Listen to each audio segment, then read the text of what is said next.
La fois passée, les jeudis, on avait parlé des pots d'entrée comme étant des processions maléfiques dans des familles.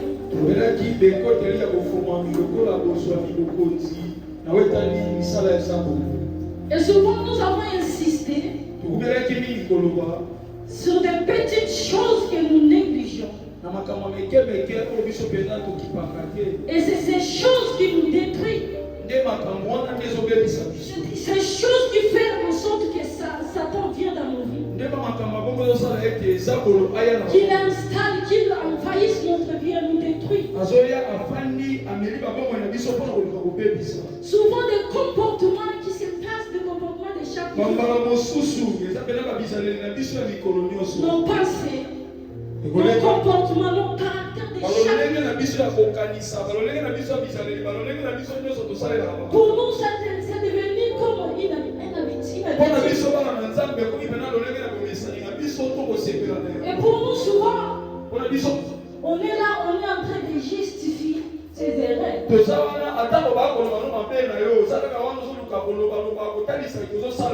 Or, le péché que tu es en train de s'excuser, c'est ça qui te détruira. Et nous avons parlé que si les parents ne sont pas des modèles pour leurs enfants, et les enfants doivent imiter Christ, parce qu'il reste un modèle parfait dans le Père. Si les parents dans la chair sont bien, ils peut-être les auteurs des ouvertures de portes maléfiques, de malédictions dans la vie de leurs enfants.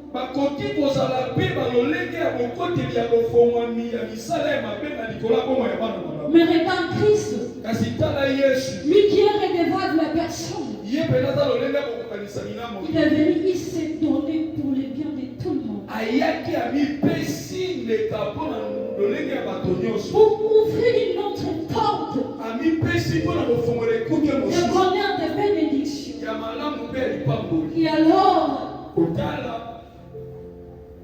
prenons Christ comme notre modèle. Prenons Christ comme la personne que nous allons imiter. Aujourd'hui, sur le port d'entrée, nous allons parler tout simplement de la parole.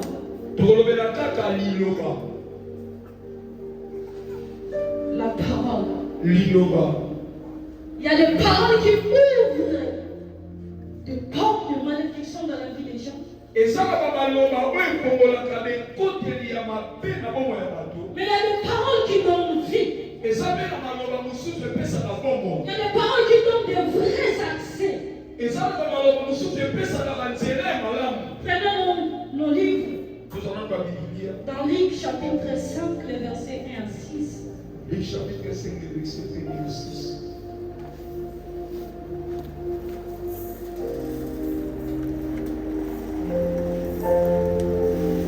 Luc chapitre 5, le verset 1 à 6, veuillez nous lever pour honorer la parole.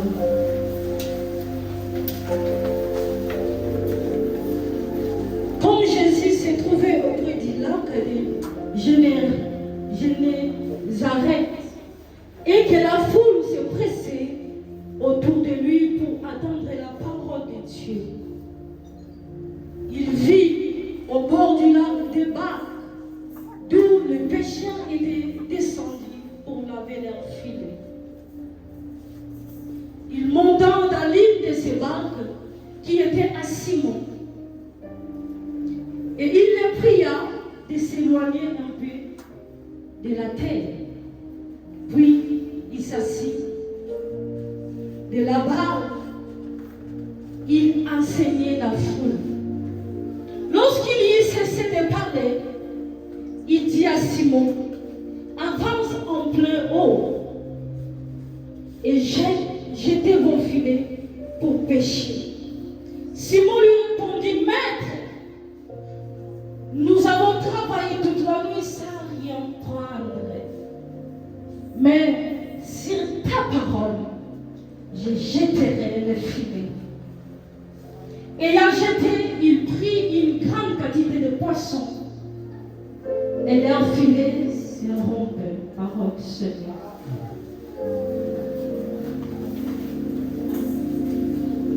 Prenons nos Bibles directement dans 2 Timothée, chapitre 3,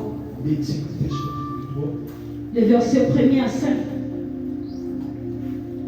Sachant que dans les derniers jours, il y aura des temps difficiles, car les hommes seront égoïstes, amis de l'argent, fanfarons, autant blasphémateurs, rebelles à leurs parents, ingrats et irréligieux, insensibles, déloyaux, calomniateurs, intempérables, cruels, ennemis des gens bien, traîtres, emportés, enflés d'orgueil, aimant le plaisir plus que Dieu, ayant l'apparence de la piété, mais régnant ce qui fait la force. Il y a une recommandation. Éloigne-toi de ces gens-là.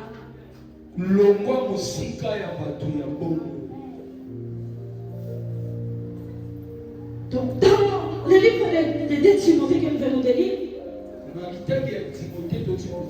fait référence aux temps difficiles. Les temps difficiles qui est fait référence dans ce texte est créé par les hommes. Ce n'est pas d'abord ce qu'on fait qui crée des temps difficiles, mais c'est qu'on est d'abord.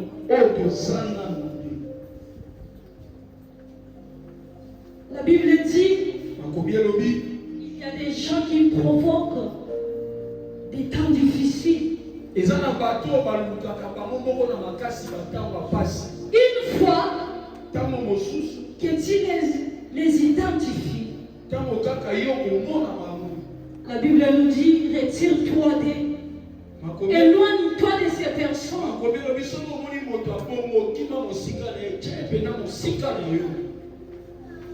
Le texte est vraiment formel. Parce qu'il y a une liste qui est vraiment bien faite.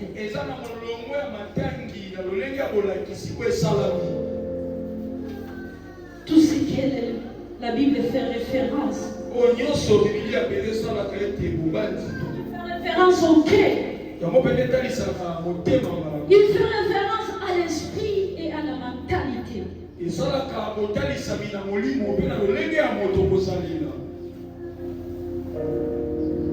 La Bible nous dit, au moment où tu identifies quelqu'un qui provoque le temps difficile, sur base des critères donnés, il faut prendre distance. Quand on parle de prendre distance, ça ne veut pas dire s'il y a des gens qui provoquent des temps difficiles à l'église, tu les as fait venir à l'église.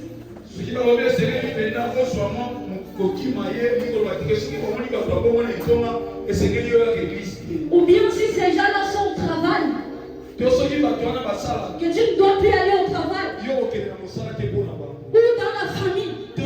Si les gens qui provoquent les temps difficiles sont dans ta famille, on t'a pas dit de fuir ta famille. Mais ce qu'on te demande, ce n'est pas être intime avec ces gens-là. De ne pas faire en sorte que vous devenez des intimes. Sinon tu seras ensemencé par leur semence qui ne va pas. Sinon tu seras transcender ou impacter, influencer par leur discours. Il y a un dicton qui dit, dis-moi qui tu fréquentes, je te dirai qui tu es. Et il y a un autre qui dit encore, qui s'ensemble se ressemble.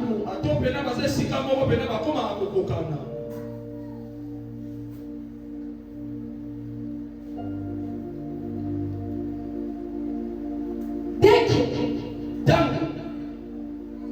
donc, bien nous devons comprendre directement que quand tu vis une situation difficile dans ta vie, essaye d'examiner avec qui tu marches. Quand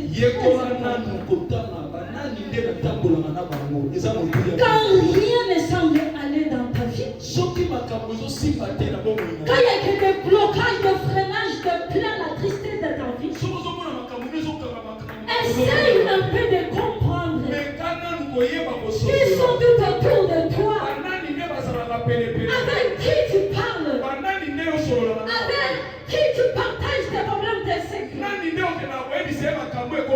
avec qui tu es tout le temps en train d'aller chercher des solutions. Beaucoup de gens souffrent aujourd'hui à cause des personnes avec qui tu es embrassé dans ta vie. Beaucoup de gens, leur vie est cachée. Il n'y a que des tempêtes dans leur vie.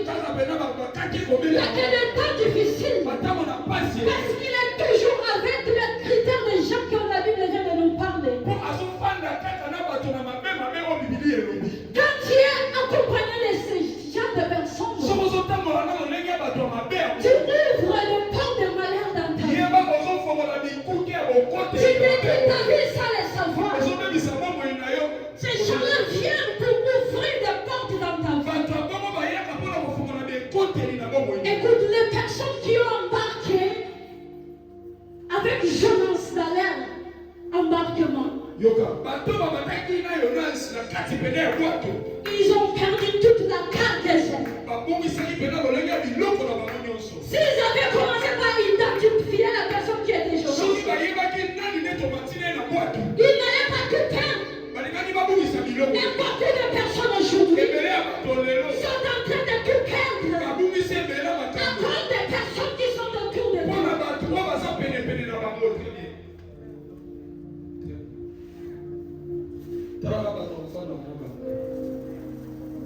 Il y a des personnes qui tirent des tempêtes tout près de vous. La preuve est que quand ils ont tout perdu, et après d'avoir tout perdu, et ils se demandent, mais qui attire dans nous cette tempête? Il y a des gens qui attirent des tempêtes tout près de vous. Il faut chercher à identifier ces genres de personnes. Mais les personnes de race de Jésus, et comme dans la barque, ils étaient accompagnés de ses disciples. Et il y a eu la tempête. La tempête, qui a tiré la tempête? C'était Christ qui a tiré la tempête. La tempête s'est élevée parce que Jésus était là.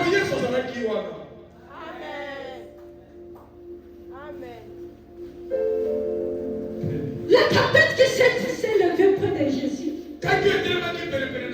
n'avait pas comme mission pour tuer Jésus. Mais si nous regardons très bien, pourquoi la tempête s'est élevée? Uniquement parce que Jésus avait une destination. Il avait une destinée. Parce que vers leur bord, l'autre bord, il y avait un homme qui devait être délivré. Un homme qui devait raconter Jésus. Et les tempêtes s'est élevée. Pas pour le but de tuer Jésus, uniquement pour le décourager. Pour faire en sorte qu'il fasse un demi-tour. Pour que cet homme ne soit pas délivré.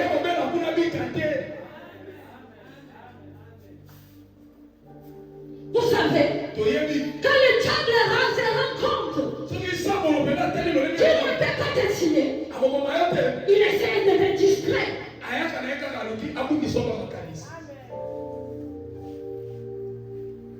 Il vient uniquement pour te distraire.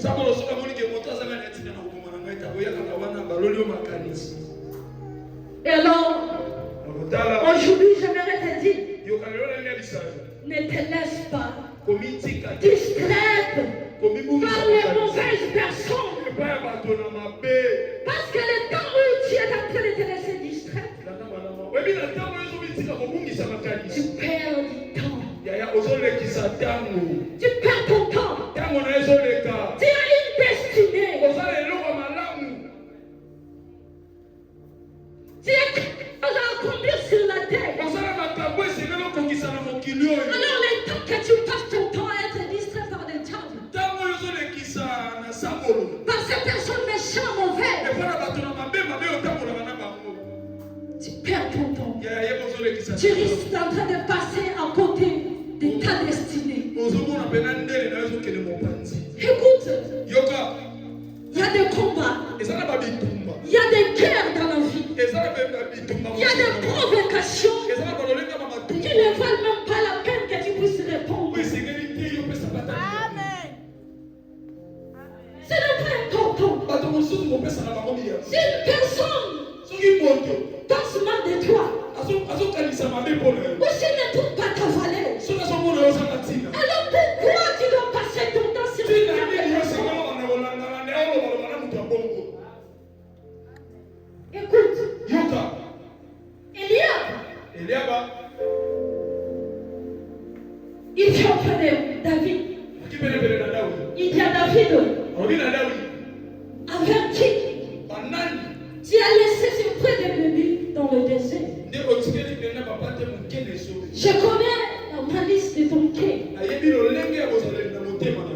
Mais David n'a pas rétorqué de dire que c'est toi qui es malicieux. C'est toi qui ne comprends pas. Mais il n'a fait que tourner le dos. Il a avancé. Il y a des gens que tu donnes trop d'importance qu'il ne fallait pas. Il y a des gens que tu donnes ton temps qu'il ne fallait pas. Tu perds ton temps inutilement pour Dieu. Une personne qui pense mal de toi. Une personne qui vient près de toi pour te dire tu es mauvais. Toi vraiment je ne sais pas. Est-ce que tu pries? Est-ce que toi maman tu connais Dieu? Est-ce que toi maman tu as un serviteur? Est-ce que tu as à te justifier?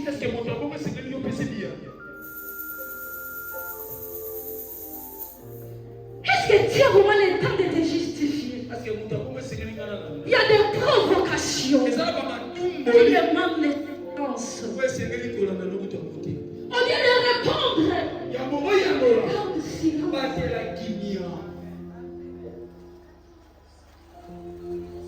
Ou tu passes tout ton temps à répondre. Tu penses comme si ces gens-là vont changer. Ils ne vont pas changer. Parce qu'ils sont ce qu'ils sont. Toi, sois ce que tu es. Tu as une destination. Tu as une mission à accomplir. Ne t'arrête pas sur les gens qui tirent les temps difficiles. N'ouvre pas les portes. N'ouvre pas les portes. Avance. Avance. Tu sais que tu fais comme tu sais que tu fais. Avance. Avance. Il y a d'autres personnes même. Tellement ils sont malicieux. Dès qu'ils te provoquent. Et si tu ne réponds pas, ils vont commencer à te viser dans leur statut. D'autres même peuvent venir à travers le message pour t'écrire, pour t'insulter. Tout ça, ils cherchent un moyen de te distraire. Il cherche un moyen pour que tu ouvres des portes. Pour que ta vie soit détruite. Ne sois pas distrait. S'il vient par le message, tu peux laisser en vie. Très bien. C'est ton téléphone. Tu n'es pas censé à lui répondre. Tu n'es même pas obligé, c'est ton téléphone. Même si le père même cherche un moyen de t'appeler, tu n'es même pas obligé de répondre à tout le monde. Dès que tu comprends que ces gens-là sont des gens mal ici, garde silence. Ne te laisse jamais distraire par ces gens mauvais.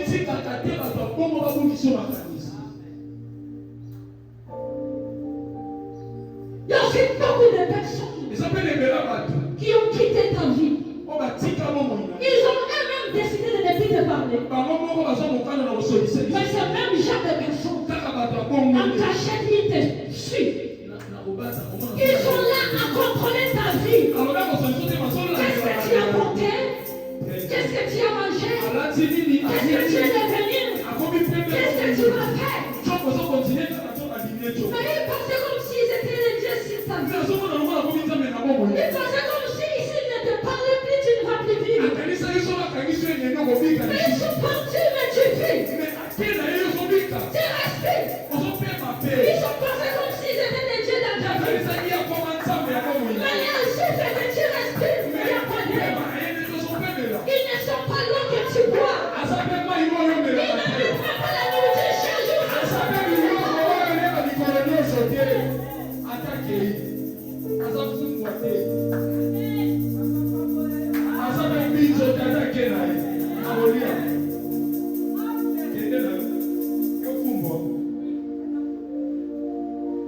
Il y a des personnes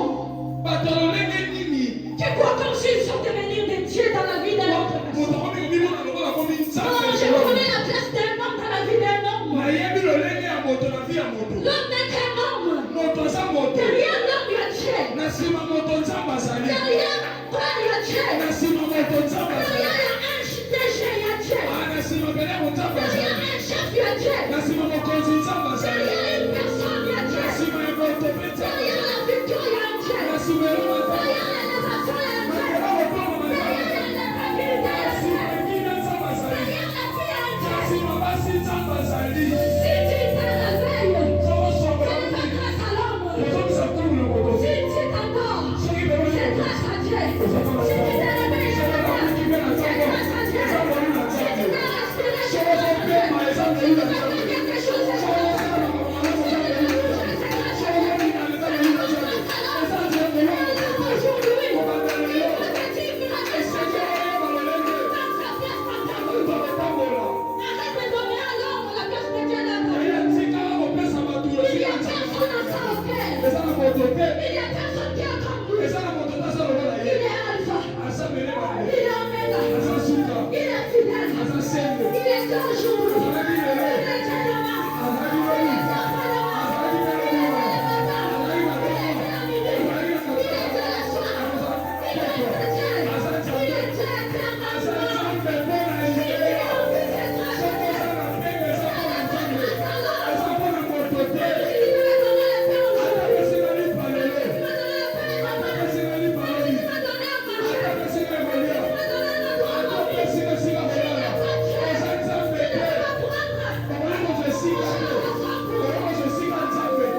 Vous savez, une preuve de la maturité dans la vie d'un homme, c'est apprendre à vivre sans ce que tu pensais qui était nécessaire dans ta vie. C'est apprendre de vivre sans les choses que tu penses. Sans cette chose, tu ne peux plus vivre. Il y a des personnes, tu vois, ils t'ont chassé de leur maison pour dire que tu vas dormir dans la rue. Mais arrivé dans la rue, je te donne un endroit pour dormir. Il y a des gens qui ont refusé de te tendre la main. Ils te négligent. Mais tu arrives dans la rue. Il y a des personnes qui te tendent la main. Et ils te tendent la main. Il y a même des personnes dans ta vie. Quand ils t'ont quitté, tu as pleuré pour dire comment est-ce que je vais m'en sortir. Comment est-ce que je vais faire. Sans ces personnes, je ne vivrai pas. Mais tu as beaucoup pleuré. Quand tu as fini de pleurer, mais ce qui est Thomas, tu es toujours en vie. Ils sont partis. Tu n'es pas mort. Ils ne sont pas des chiens d'accord. Ne sois pas distrait. Ne sois pas distrait.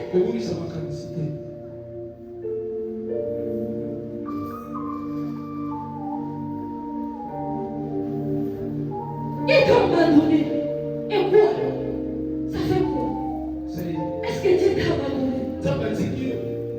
Et ils ont dit c'est fini. Est-ce que Dieu a dit que c'est fini? Toutes les paroles que tu as écoutées, les paroles de découragement, les paroles de limitation, les paroles de malédiction, si ces paroles ont ouvert des portes en moi, aujourd'hui je te donne une parole qui donne vie.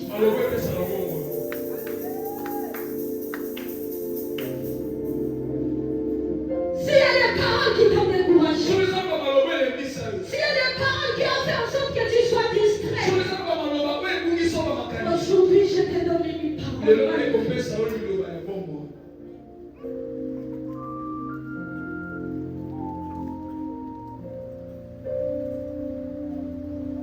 Vous savez, il y a des gens, il ne faut pas les mettre au chômage.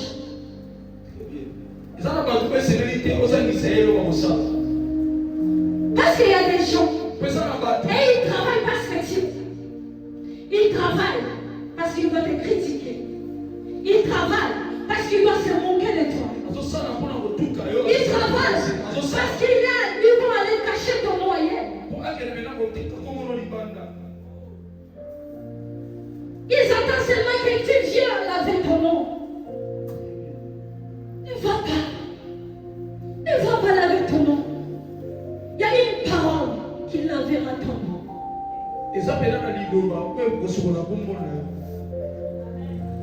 Ne donne pas ta parole à n'importe qui. Il y a des gens qui ne méritent même pas l'attention. Tu gaspilles ton énergie pour rien. Mais quand si une personne est malicieuse dans son cœur, tout ce que tu peux faire, il ne va pas changer à cause de toi. Et alors ne sois pas distrait. Ne gaspille pas ton énergie pour rien.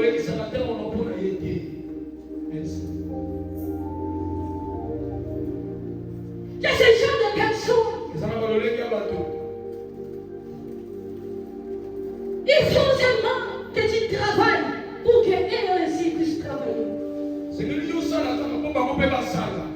Tu travailles pour eux. Une fois que le mal. Qu'est-ce qu'il s'est fait? Et d'ailleurs, il ne chante pas bien. Il est orgueilleux. Ils sont des experts de voir le mal dans les autres, mais incapables de détester la grâce de Dieu sur la vie des autres. Ils sont là seulement pour te décourager.